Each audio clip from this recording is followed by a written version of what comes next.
Kain suka? Ew. Debunking the kain suka narrative ng mga uplok na DDS. Utak luga. Hello mga bisdak, hello Pilipinas. So, sinuka daw kasi ni Sara at ng mga DDS si BBM. DDS tanga-tanga. Really? Very wrong. You see, Sarah expected na pagtakpan ng administrasyon ang kanyang katarantaduhan tungkol sa pera ng taong bayan. Uniteam nga, diba? Itim ang kanyang balak. Sa simula pa lang. Malamang sa alamang hindi kinaya ng admin ang lantarang pagkagarapal ni Sara Duterte. Kaya nga kating-katayan si Sara Duterte na maging defense secretary para makamkam ng bonggang-bongga ang confidential funds. Pero di siya pinagbigyan. At dahil lantara na nga ang kanyang panloloko, sige go, imbestigahan nyo yan.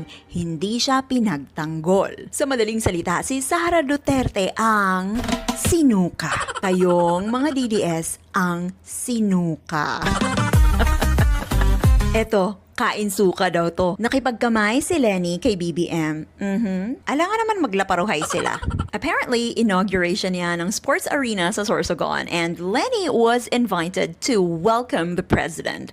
And alam niyo ba kung sino ang nag-invite sa kanya? Si Bamboo. Justisya ay para lang sa mayaman. Si Jesus Cordero pala.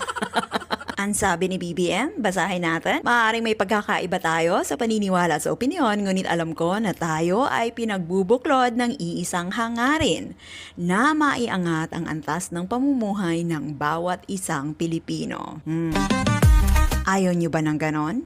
Oo nga pala, ayaw ng mga DDS ng ganyan kasi wala naman talaga kayong pakialam sa taong bayan. Ang gusto nyo lang, maiupo si Sara, panindigan ng kampihan, at ipagpatuloy ang bangayan maski magkagidlay na ang mga tao. Nung makipag-cooperate si Kiko Pangilinan with the President para isulong ang agrikultura, kapakanan ng mga magsasaka, at pagkain na makakarating sa taong bayan, si Risa Hontiveros para isulong ang anti-political dynasty bill, Bam Aquino para sa edukasyon ng mga kabataan. Did they necessarily give up their morals? Did they give up their principles? Big no.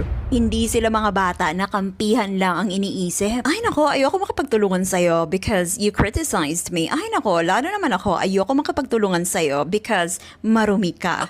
Masama kang tao. Ngi. So paano tayo magfo-forward niyan? Aber, dili sila mga kagwa nga parehas ninyo nga wa nay laing unod ang utok kundi Duterte. At ang loyalty ay tanging kay Duterte lang, imbis na sa Pilipinas. Setting aside one's pride for the sake of the Filipino people is not giving up on your moral principles. Lalong-lalong hindi kawalan ng moral clarity ang isang tabi ang kulay politika o hidwaan para sa kapakanan ng taong bayan.